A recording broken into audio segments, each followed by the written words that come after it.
você que está com a sua Bíblia, deixe ela aberta em Marcos capítulo 9. Depois nós vamos olhar Marcos capítulo 9. Antes, quero fazer uma pequena introdução.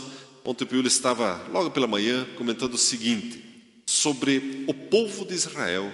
Quando foi entrar em Canaã, eles tinham uma promessa muito grande. A promessa era não apenas de uma vida próspera, porque prosperidade eles tinham no deserto.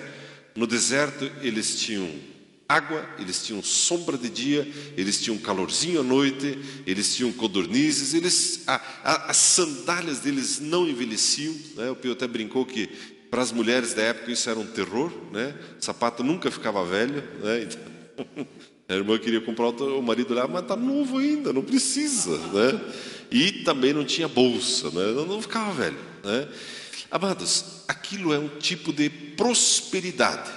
O que é prosperidade? Prosperidade é ausência de necessidade. Isso é prosperidade. E nós somos pessoas prósperas, nós somos pessoas abençoadas. Olhando aqui de cima, eu consigo ver as bochechas, né, bem fortinhas, rechonchudinhas, né? Eu sei que nada está te faltando.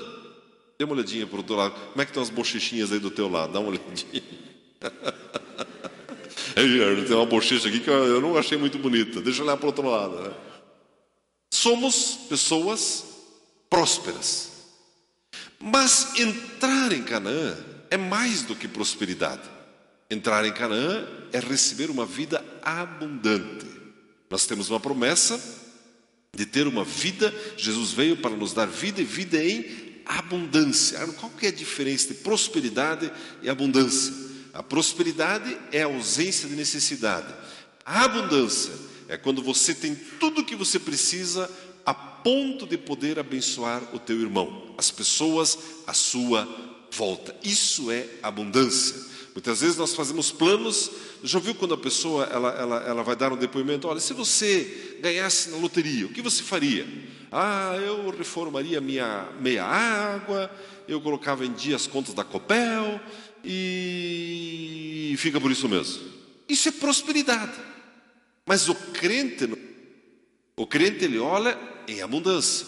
Não, bom, o crente nem joga loteria, né? Mas se você ganhasse lá um cheque de 5 milhões de dólares, você não ia gastar só para você. Você ia abençoar as pessoas à sua volta. Isso é abundância. Mas quando o povo de Israel estava para entrar na terra de Canaã, todos nós conhecemos a trajetória, a história, os espias foram enviados, 10 desanimaram o povo e 2 perseveraram em crer nas promessas de Deus. Por quê? Porque eles viram que a terra realmente era abundante, era uma terra abençoada, no entanto tinha ali gigantes que precisavam ser derrotados. Amados, na nossa vida, até hoje é assim. Você tem uma promessa de abundância na tua profissão, na tua empresa, no teu ministério, no teu trabalho, mas existem gigantes. Não existem? Existem. Existem gigantes. Você sabia que esses gigantes, eles ajudam você a crescer ainda mais? O Pio deu um exemplo ontem muito interessante, ele estava falando sobre Davi. Quem colocou Davi no trono foi Golias. Não foi Samuel. Samuel ungiu. Mas quem definiu para que Davi sentasse no trono foi Golias, o gigante que apareceu. Davi o venceu de uma maneira extraordinária e assumiu o seu trono. E o Pio entrou, então, nessa introdução, estava falando sobre isso, e por fim ele chegou no ponto seguinte. Qual é o seu maior gigante? Qual é o maior inimigo do povo de Deus? Estamos querendo desfrutar da Canaã. Canaã significa terra que manda leite e mel. O melhor do mundo animal, o melhor do mundo vegetal, abundância. Quero desfrutar. Mas tem gigantes. Qual é o maior gigante que você e eu enfrentamos? Qual é? Eu me lembrei da minha sogra, você não tem noção. Não, não é a sogra. Né? Qual é o maior gigante que você e eu enfrentamos? É o diabo? Não. É o mundo? Não. É o pecado? Também não. Minha professora de matemática? Os adolescentes estão pensando, não, também não é. Mas o professor de química? Também não. Também não. Qual é o maior gigante que nós enfrentamos? Dê uma olhadinha ao que está escrito, deixa um dedo aí em Marcos e coloca Oséias, capítulo 4, versículo 6. Oséias, capítulo 4, versículo 6, quero apresentar para você o teu maior inimigo, o nosso maior inimigo. O meu povo está sendo destruído, assolado, porque lhe falta o conhecimento, porque enfrenta o maior inimigo chamado falta de conhecimento. O próprio Senhor Jesus, ele nos evangelhos, ele menciona esse texto. Ele diz: sabe qual é a causa de você não desfrutar plenamente de Canaã, de você não desfrutar da abundância de Deus plenamente? O seu maior inimigo, sabe qual é? Ignorância, falta de conhecimento. Amados, e ontem o Pio então ele começou com essa introdução, e é um fato. Por desconhecer algumas coisas, já não sofremos derrotas homéricas. Por desconhecer algumas realidades espirituais, já não enfrentamos problemas gravíssimos. Por desconhecer, sofremos perdas. Jesus diz, a Bíblia diz, o nosso maior inimigo chama-se ignorância. Mas com a graça de Deus, nós queremos crescer no conhecimento da palavra de Deus. Amém? E vencer esse gigante. Quando a Bíblia aponta que temos um gigante como esse, não é para você e eu sentarmos e chorarmos, realmente. Então não sobrou nada mesmo, né? Sou ignorante mesmo, né? E pois é, então é assim mesmo. Eu estava ouvindo um testemunho de uma jovem que ela estava falando que ela reprovou numa matéria na faculdade. E ela reprovou de novo. E reprovou de novo. E ela chegou assim: pastor, eu sempre achei que eu era uma pessoa inteligente. Eu sempre fui bem nas minhas matérias. E eu cheguei à conclusão, eu acho que eu não sou inteligente, né? Mas aí foi passando o tempo, ela falou, aí eu fui aprendendo, fui entendendo. Hoje eu gosto, eu faço com gosto, com alegria a tal da matéria. Amados, quando a Bíblia diz que nos falta o conhecimento, não é para a gente sentar e chorar, realmente, somos ignorantes mesmo. Não, é para nos erguer, para conhecermos a palavra de Deus, as promessas de Deus a nosso respeito e recebermos a vida abundante que Ele tem para nós. Amém, amados? Não adianta você fazer o diagnóstico, mas não trazer a solução, não é verdade? Você vai num consultório médico, ele olha para você e diz: realmente, você tem, um problema na tireoide. Passar bem, então. Mas nenhuma receitinha, Não, felicidades, mas o teu problema é a tireoide. Mas o que eu faço com isso? Olha, o teu problema é a tireoide. Sim, mas eu pago um plano caro aqui, então você não vai me internar, não vai colocar pelo menos um mertiolatezinho, um spray, alguma coisa na minha garganta. É na tireoide o seu problema. Imagine, em relação à vida cristã também assim, muitas vezes nós chegamos ao diagnóstico, mas nós precisamos da solução. Qual é a solução para a ignorância? É o conhecimento. O próprio Senhor Jesus diz que nós conheceríamos a verdade e a verdade nos libertaria. Quem é a verdade? É o próprio Senhor Jesus. Eu preciso dele para ser liberto da falta do conhecimento. Amém, amados? Partindo dessa introdução, agora sim eu gostaria que você me acompanhasse no Evangelho de Marcos, no capítulo 9. Evangelho de Marcos, no capítulo 9, nós queremos ler a partir do versículo 9, a partir do versículo 14. Eu quero ler essa experiência que o Senhor Jesus teve. A maioria de nós já lemos esse texto e tem inúmeras aplicações desse texto para as nossas vidas, mas eu creio que nessa manhã esse texto vai falar muito com você e ele vai abranger todas as áreas da nossa vida, seja a nossa área familiar, seja do físico, seja da empresa, das suas finanças, do teu ministério. Eu gostaria que nós lêssemos juntos a partir do versículo 14, onde a Bíblia diz assim: quando se aproximaram dos outros discípulos, viram grande multidão e alguns mestres da lei que discutiam com eles. Assim que a multidão viu Jesus, ficou surpresa e correu para o saudar. Ele perguntou aos mestres da lei: o que discutis com eles? Versículo 17. Um homem, dentre a multidão, respondeu: mestre, trouxe-te o meu filho, possesso de espírito mudo, endemoniado. Este Onde quer que o apanha, lança-o por terra, e ele espuma, range os dentes e vai se secando. Roguei aos teus discípulos que o expulsassem, mas eles não puderam. Jesus respondeu: ó geração incrédula, até quando estarei convosco? Até quando vos suportarei? Até quando sereis ignorantes? Trazei-o a mim. Versículo 20. Eles o trouxeram. Quando o espírito viu Jesus, logo agitou o menino com violência. Caindo ele por terra, rolava espumando pela boca. Perguntou Jesus ao pai do menino: quanto tempo há que lhe sucede isso? Respondeu ele: desde a infância. Muitas vezes o tem lançado no fogo e na água, para o matar. Mas se tu podes fazer alguma coisa, tem compaixão de nós e ajuda-nos. Disse-lhe Jesus: se tu podes, tudo é possível ao que crê. Tudo é possível ao que crê. Diga comigo assim: tudo é possível a mim que creio. Amém. Imediatamente o pai do menino exclamou: eu creio, ajuda-me a vencer a minha falta de fé. Vendo Jesus que a multidão começava a se juntar, repreendeu o espírito imundo, dizendo-lhe: espírito mudo e surdo, eu te ordeno, sai desse jovem e nunca mais entres nele. O espírito, clamando e agitando-o com violência, saiu, deixando como morto, a ponto de muitos dizerem: morreu.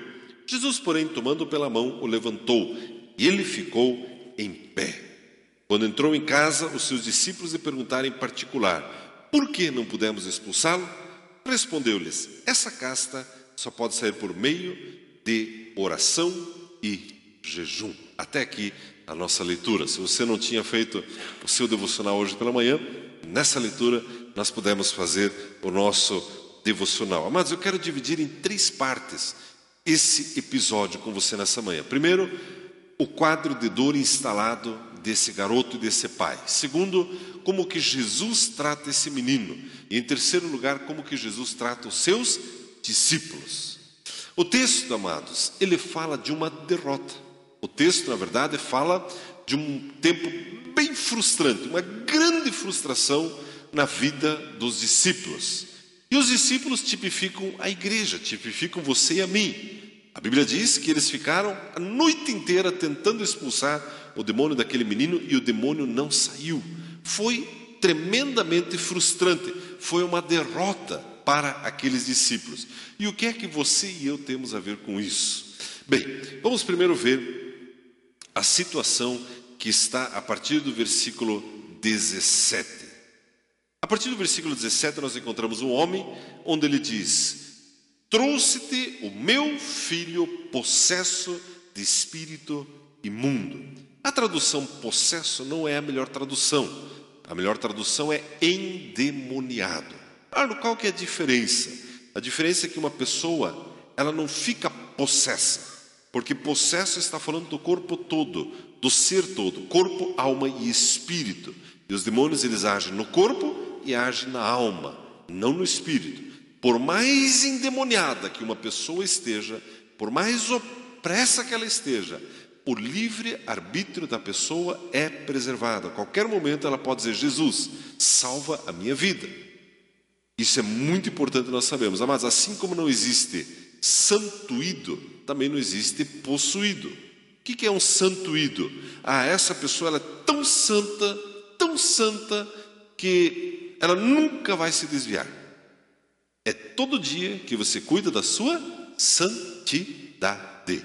O teu livre-arbítrio é preservar. Por mais santa que a pessoa seja, ela pode dar as costas para Jesus. Não, mas eu não quero, e nem deve, mas pode.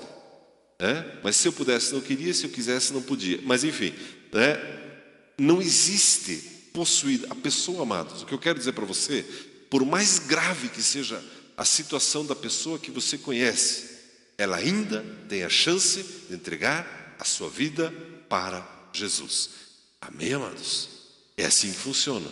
Estou evangelizando mais um vizinho lá do prédio já faz tempo. Esse eu estou orando por ele, e já é um senhor de idade, ele fuma bastante, E eu sempre encontro Cristo, acidentemente, ele é um dos que mais encontro no elevador, elevador, garagem e tal. Estávamos saindo com essa cara de crente, de pastor, com Bíblia na mão, com tudo, no elevador. Ele, ô pastor, está indo para o culto? Estou. Estou saindo de viagem, estou indo lá para o norte. Então, não quer gastar 1h30 no culto antes de viajar? Ele, pois é, pastor. Não, uma hora eu vou. Mas está elegante, pastor. Claro, porque eu estou esperando você lá na igreja. Aí ele olhou para a velhinha, mas ele não dá moleza, né? Falou, não, ele não dá moleza, ele vai te levar para a igreja. Ele falou, outro dia, tá, eu vou. Ele falou, onde é que eu vou almoçar em, não sei onde, no Rio Laranjinha. Onde é que fica Rio Laranjinha? Alguém sabe, não? É um lugar para o norte aí. E ele disse que vai comer, porque no domingo, sabe, pastor, nesse restaurante eles fazem um porco, no tacho, o negócio. Eu digo, parece bom, né? Não vamos deixar isso para lá. Mas, amados, toda pessoa, por mais opressa que ela esteja, ela pode dizer sim para Jesus. Amém, amados? Isso é muito importante sabermos. A Bíblia diz que esse homem então descreveu o quadro desse garotinho para Jesus. Ele diz, Senhor, eu trouxe o meu filho,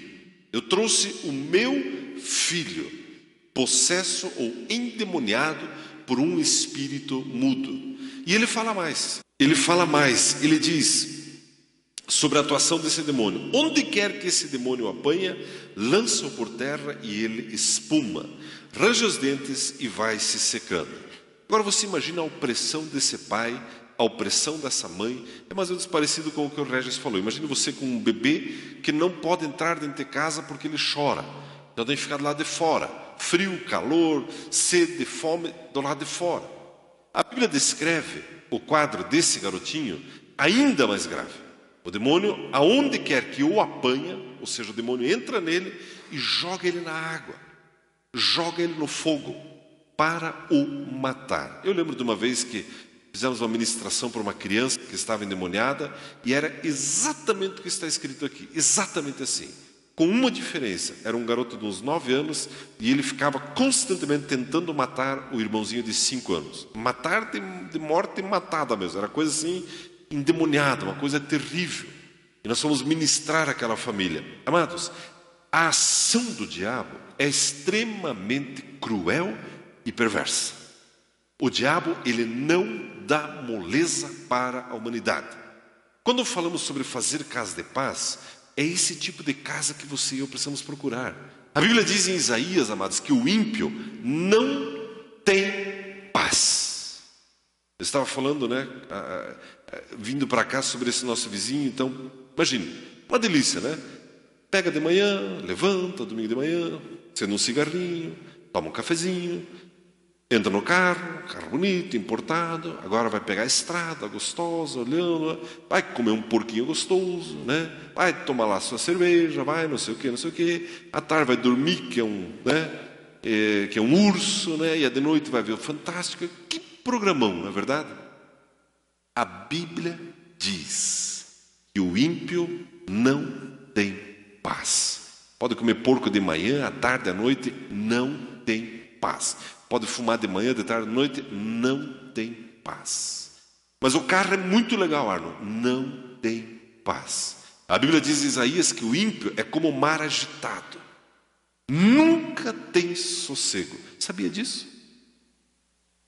Assim era a casa desse menino aqui. Assim são as casas das pessoas à nossa volta, amados. Não tem paz. Quando falamos sobre fazer uma casa de paz, é para você e eu correspondermos àquilo que Jesus quer fazer na vida das pessoas. A Bíblia diz que esse pai, ele teve uma decisão muito sábia. Ele foi até Jesus. E, por outro lado, ele experimentou uma frustração. Jesus, os teus discípulos não conseguiram expulsar esse demônio. Já vou falar sobre isso. Antes, falando sobre o garoto, a Bíblia diz que ele se revolvia espumando. Muitas pessoas associam essa descrição com um ataque epilético, né? Porque é uma descrição muito parecida de um ataque epilético. Amados, sejam demônios, seja uma doença, é uma opressão do diabo.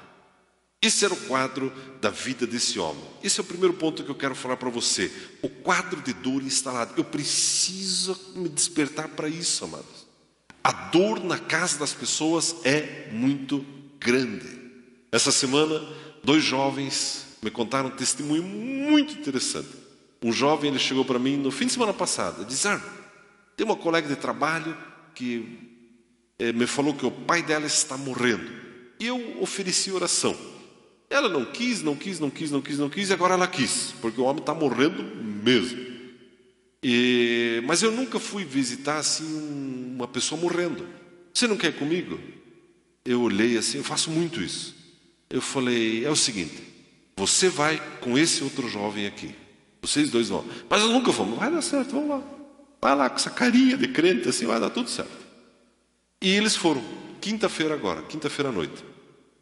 Chegaram na casa da família, aquele povo estranho, uma casinha de madeira no centro da cidade, né? 17, 18 gatos na casa, né? Você já percebe uma coisa ruim ali, né?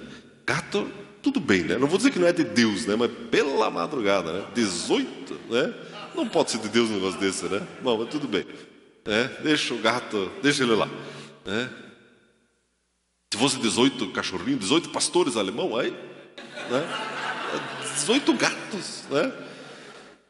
E aí a pessoa sentada fumando num sofá lá de fora da casa, e aquela agitação, e a pessoa falando, e um dos jovens tomou a palavra e disse: é o seguinte, nós viemos aqui para falar de Jesus. De Jesus. De Jesus. Nós queremos orar. E foram falando, e a mulher assim, opressa, confusa para lá e para cá. E oraram, e ela confessou Jesus. Depois que terminou a oração, o jovem falou: é do jeito que você descreve. Eu nunca tinha visto. Sabe o que a pessoa fez? Ela fez assim: mas que alívio! Mas que coisa boa! Mas que alívio! Quem são vocês? De onde vocês vieram? Do céu. Para onde vocês estão indo? Para o céu. E queremos levar a senhora junto, né? Mas o enfermo estava tão mal que tinha sido transferido para o hospital nesses dias agora. Mas nós vamos orar pelo fulano. Mas ele está no hospital. E o horário da visita é agora, das 8. Vocês não querem ir lá? Vamos lá. Foram lá no hospital. E aí eles chegaram. Estava a colega de trabalho, que ficou feliz, né? Puxa, você veio, eu estava lá no hospital. E aí entraram na enfermaria. Aí um jovem diz: tinha 3 pessoas na enfermaria. O primeiro era nível 1 de oração. Era oração assim: Deus te abençoe. Fique em paz. O segundo já requeria fechar os olhinhos, né? Orar um pouco mais. E o terceiro era aquele desespero. O troço estava feio, pois era o nosso freguês, né? E daí ele começou a descrever o quadro da pessoa. Ele falou: imagine, uma pessoa assim, todas as costelas aparecendo, sem camisa. Aliás, eu não sei porquê, GPL, que UTI e tal, o pessoal tira meia, tira camisa, como se as pessoas não sentissem frio lá. Tem que pôr meia no paciente, bota uma blusa. Deve ter uma explicação científica, mas enfim, é só um parênteses aqui, né? Tava lá o cara lá, ele falou: a pele toda manchada, branco assim, com um respiradorzinho assim, para oxigênio, e ele respirava assim. Aí aquele jovem olhou aquilo, ficou tão assim, sem ação. Jesus, o que eu vou fazer aqui? E com o olho fechado. E a filha diz: olha, ele está nesse estado aí, nós estamos esperando ele morrer, não tem mais o que fazer. Ele não abre o olho, ele não fala, ele não se mexe. Aí os 2 se dividiram, né? Um falou para o outro assim: oração número tal. Um código entre eles lá. Beleza, entendi. Oração aqui e tal, e você lá, né? Desculpa. E aí, um foi orar pela moça, pela filha do enfermo, e o outro foi orar pelo enfermo. E ele lembrou desse pastor, como que ele ora nesses casos. Disse: pastor, eu me lembrei dos testemunhos e fui orar daquele jeito. Cheguei, peguei na mão do sujeito e orei por ele e comecei a confessar Jesus. Jesus, tu és o meu Senhor. Jesus, tu és o meu Salvador. Terminei a oração, chamei outro jovem e daí fui fazer o teste. E o homem estava lá, olho fechado, não sei quanto tempo, não falava, não mexia. E aí ele diz: moço, se o senhor ouviu essa oração Se o senhor concorda com essa oração, faz um sinal para mim. Aperta minha mão, derrama uma lágrima, dá um sorriso, para de respirar, faz alguma coisa, né? E o homem lá, moço, se o senhor ouviu essa oração, se o senhor concorda, me dá um sinal. E a tensão aumentando, né? E a filha olhando, né? E os dois ali, um se olhando e tal, né? Moço, se o senhor ouviu a oração, se o senhor crê no que eu acabei de orar, me dá um sinal. E o homem lá, de repente o homem faz assim, arregala o olho assim. A menina quase cai, né? Os dois também, né? E ele fechou de novo. Daí eles se animaram, né? Moço, o senhor concorda com a oração? Me dá um sinal. O senhor concorda com a oração? Tum, abriu o olho de novo, arregalou o olho. Eles ficaram tão entusiasmados por ver o poder de Deus agindo ali, amados. A menina ficou tão impactada, ela falou, o que é isso? Quem são vocês? Somos do céu. Onde vocês estão indo? Estamos indo para o céu. Não é maravilhoso, irmãos? Está ao seu alcance fazer isso. Abençoar as pessoas. Amados, a dor, a angústia das pessoas à nossa volta é muito grande. É muito grande. Aí um dos jovens falou, pastor, eu ainda orei bem alto para que os outros também ouvissem e pedissem oração. E botei a Bíblia bem grande assim debaixo do braço. Estou crente mesmo, estou orando aqui. Quer uma oração? Estou animado hoje aqui, né? O caso mais grave, já abriu o olho, você é fichinha para mim. Peça oração. Peça oração, né? Já fiz isso também. Mas enfim. Não é maravilhoso, irmãos? Esse era o quadro daquele pai com o seu filho, né? O filho ali tentando sorver um pouco de ar para sobreviver. Segundo ponto que eu quero falar, como que Jesus age em relação àquele menino? A Bíblia diz no versículo 21, perguntou Jesus ao pai do menino, quanto tempo há que lhe sucede isso? Respondeu ele, desde a infância. Amados, tem muitas aplicações para isso, mas uma que eu gosto, quando Jesus pergunta, quanto tempo há que lhe sucede isso? É a maneira amorosa, carinhosa, extraordinária que Jesus trata cada ser humano. Amados, Jesus, ele não nos trata a granel, ele nos trata individualmente. Ele quer saber dos pormenores da sua vida. Você acha que Jesus não sabia disso? Claro que Jesus sabia. Claro que Jesus sabia. Mas Jesus, ele abre espaço para que aquele homem seja curado na sua alma. Ele gasta tempo com ele. Ele diz, vem cá, eu quero ouvir a sua história. O que você tem enfrentado? Pelo que você tem passado? Parecido com o que o Regis acabou de falar. Estou lá visitando uma, duas vezes. Escuta, você não tem algo que você queira alcançar em Deus? Eu queria uma casa própria. Gastar tempo com as pessoas. É assim que Jesus faz. A Bíblia diz que Jesus abre espaço para esse homem abrir o seu coração. Mais do que isso, a Bíblia diz no versículo 25 que Jesus, ele não fica só no social da coisa, ou só na conversa. No versículo 25, a Bíblia diz que Jesus disse, espírito mudo e surdo, eu te ordeno, sai desse jovem e nunca mais entres nele. Amado, Jesus, ele resolve o problema. Sabia disso?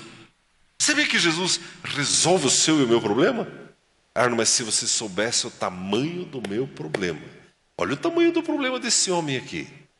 Mas a Bíblia deixa muito claro qual é o coração do Senhor Jesus. Ele não pediu para o homem pagar uma promessa. Ele não pediu para o homem ir lá jejuar primeiro. Ele não pediu para o homem fazer algumas campanhas, né? Olha, como o Pio ilustra, né? As 7 cabeçadas no pé da cruz. Jesus não pediu nada disso. Jesus tampouco, né, vendeu lá um lencinho ungido, ó, leva e bota o lencinho ungido, é 50, mas põe lá o lencinho ungido. Também não ofereceu rosa, nem sal grosso, nem corredor desse daquele. Ele não ofereceu essas coisas. Ele dizia o seguinte, demônio, sai daí. Amém, amado? Você percebe como Jesus é eficaz e é simples? Não tem esses adereços todos, essas promessas todas. Amados, ontem o Pio deu um momento, uma declaração forte e eu concordo com ele. Está cheio de bandido por aí, mau caráter, fazendo um negócio do povo de Deus, obrigando as pessoas a comprar um monte de tralha para ver se alcança um milagre. Isso não é bíblico. O milagre é seu, é de graça. Jesus já conquistou o preço, irmãos. Jesus chega e diz: demônio, saia fora, saia daí. E nunca mais entres nele. Amém, amados? A Bíblia diz que o demônio saiu, fez um estardalhaço, bagunçou, e no versículo 27, a Bíblia diz que Jesus tomou o garoto pela mão, o levantou e ele ficou em pé. É assim que Jesus vê você. É assim que ele nos trata, em pé. Ah, mas eu estou prostrado nessa área, naquela área. Jesus já vê você em pé. No teu casamento, na tua casa, na tua empresa, nas tuas finanças, no teu ministério. Jesus, ele vê você em pé, com uma vida abundante. Ah, mas se eu conseguir cobrir minhas contas, reformar minha água, botar comprar em dia é suficiente. Jesus vê você muito além disso. Jesus vê você em pé. Amém, amados? O povo, quando viu aquele menino prostrado ali, disseram: ih, morreu. Agora morreu de vez. Você já estava ruim, ficou pior, né? Você estava ruim, endemoniado, pior, agora morto. E Jesus pega o garoto pela mão e diz: eu quero que você esteja em pé. Eu quero profetizar sobre a sua vida. Amados, esse ano é o ano de você estar em pé no teu casamento, é o ano de você estar em pé na tua empresa, no teu trabalho, na tua profissão, na tua faculdade, nos teus estudos. É ano de estar em pé no teu ministério. É ano dessa igreja estar em pé nessa cidade. Amados, essa é a vontade de Deus. Essa é a vontade de Deus. E em terceiro lugar, o que eu quero compartilhar com você, que é o que o Pio ministrou ontem, que eu gostaria de repartir com você, está no versículo, gostaria que você desse uma olhadinha, no versículo 28. Esse é o nosso último ponto que eu quero falar com você. Marcos 9, 28. A Bíblia diz assim: quando Jesus entrou em casa, os seus discípulos lhe perguntaram em particular: por que não pudemos expulsá-lo? Primeiro, pergunta em particular, porque, lógico, eles tinham sido humilhados. Eles pagaram o maior mico, na sessão Micolândia. Todo mundo olhando, e o demônio não foi embora. Você imagina que humilhante? E eram os discípulos de Jesus. Era a comunhão cristã daqueles dias. Era a FATEM-TV inteira lá tentando expulsar o demônio, mais a ITMI inteira, e mais os apacentadores da Raba São José dos Pinhais, e o demônio ficou lá. Por quê? Eles não puderam expulsá-lo. O que aconteceu?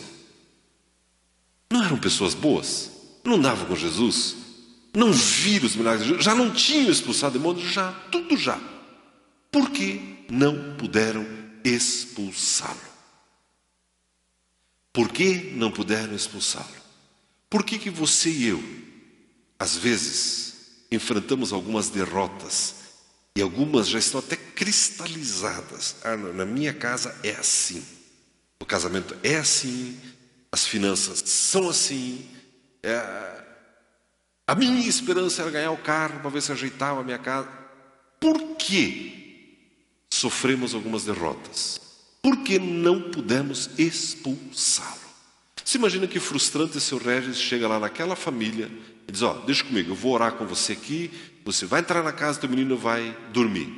Aí ele ora, entra na casa, boa, boa, boa, e a mulher começa a chorar também. Horrível, não é verdade? E uma vergonha, não é verdade, Regis? Por que isso acontece às vezes? E aqui abro em 2 pontos. O primeiro, o próprio Senhor Jesus, ele diz: essa casta só pode sair por meio de oração e jejum. Jesus não está falando do demônio no menino.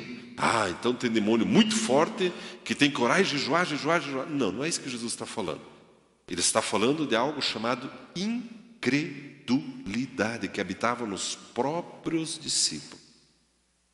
Amados, o segundo aspecto, e é exatamente o que o Pio comentou ontem: como que os discípulos sabiam que o demônio não tinha saído daquela criança? Como que eles sabiam? Como que eles sabiam? Eles não viam os demônios. Ou você vê os demônios? De vez em quando a gente até vê um e outro por aí. Como que eles sabiam? Eles não viam. Como que eles sabiam que o menino continuava endemoniado? Por causa dos sintomas, porque ele babava, porque isso, porque aquilo, também. Mas por que mais? Porque eles criam que o menino continuava endemoniado. Como assim? Imagine a seguinte situação. O Gipiela, ele vem me pedir oração. Ele diz, eu quero pedir oração porque já faz muitos anos que eu sofro de asma.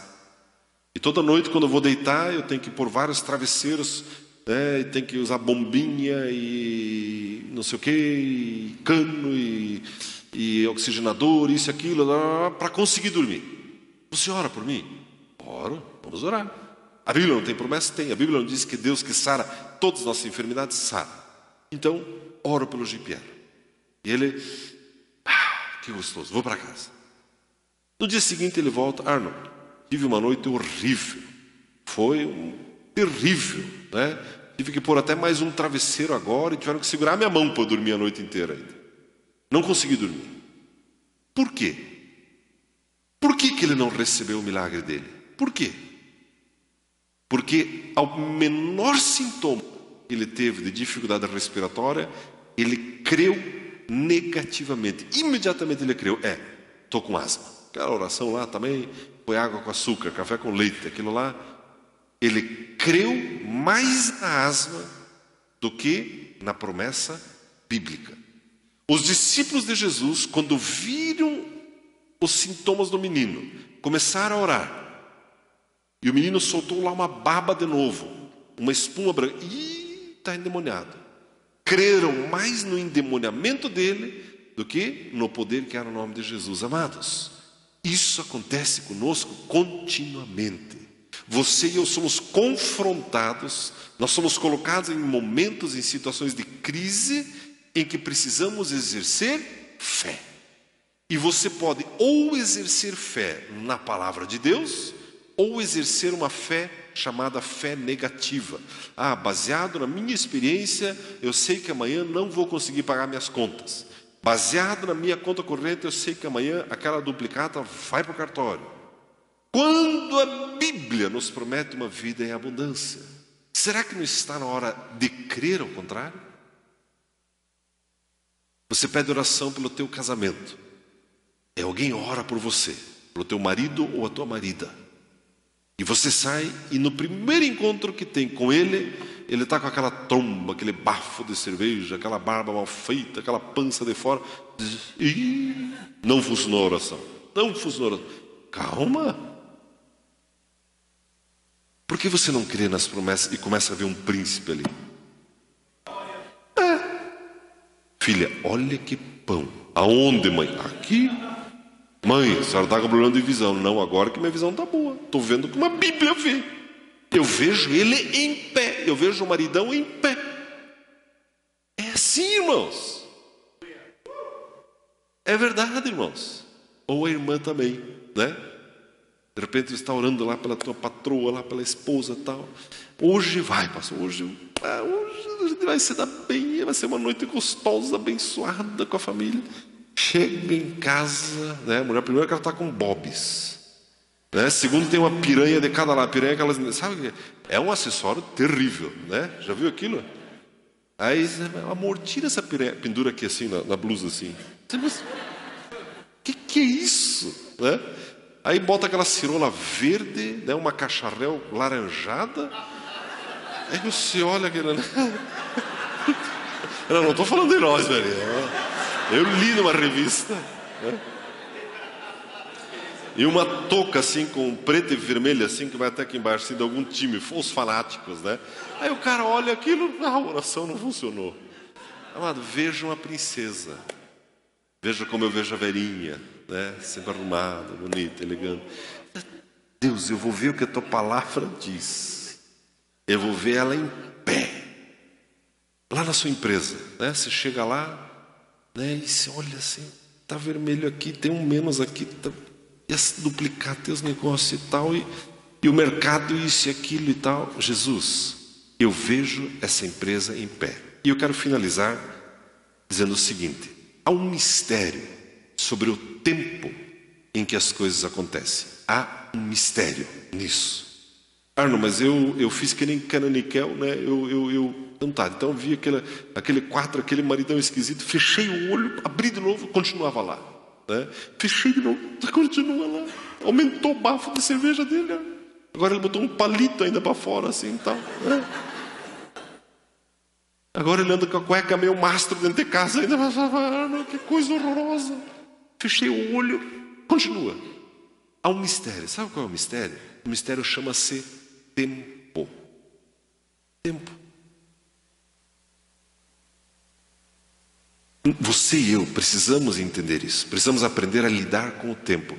Você tem uma promessa, você recebe a promessa, mas nem todas elas se cumprem instantaneamente. Sabia disso? Se você der uma olhadinha, dê uma olhadinha por gentileza em Gênesis, capítulo 1. Gênesis, no capítulo 1. Olha que interessante o que está no versículo 29. Disse Deus: tenho-vos dado todas as ervas que produzem semente e se acham sobre a face de toda a terra, bem como todas as árvores em que há fruto que dá semente. Elas vos servirão de mantimento. Elas vos servirão de mantimento. Agora, olha que interessante o que diz no capítulo 2, o versículo 5. Não havia ainda nenhuma planta no campo na terra, nenhuma erva do campo tinha brotado, pois o Senhor Deus ainda não tinha feito chover sobre a terra. Também não havia homem para lavrar o solo. Espera lá, mas Deus não deu as sementes? Deus não deu o alimento? Deu. Como que agora diz, não, mas não nasceu ainda? Por quê? Porque Deus ainda não fez chover sobre a terra. Você percebe que há um tempo entre a palavra liberada e o cumprimento da promessa? Amados, isso é um mistério que, se nós entendermos e aplicarmos nas nossas vidas, vai ser mais fácil viver. O que eu quero dizer com isso? Você ora hoje pelo teu marido ou pela tua marida e chega em casa, está igual, continue crendo na Bíblia. Continue crendo que Jesus vai colocar ele e ela em pé. A mesma coisa na sua empresa. Ontem não deu para cobrir as contas, não sobrou para comprar aquela máquina, não deu. Hoje é um novo dia. Eu creio hoje na vida abundante que Jesus me deu. Tinha ontem uma dor no joelho. Levante hoje, Jesus, obrigado pela cura do meu joelho. A Bíblia diz: em tudo dai graças. Jesus não está falando para você dar graças pelas desgraças. Está doendo o joelho, obrigado, Jesus. Dói, obrigado, Jesus, valeu.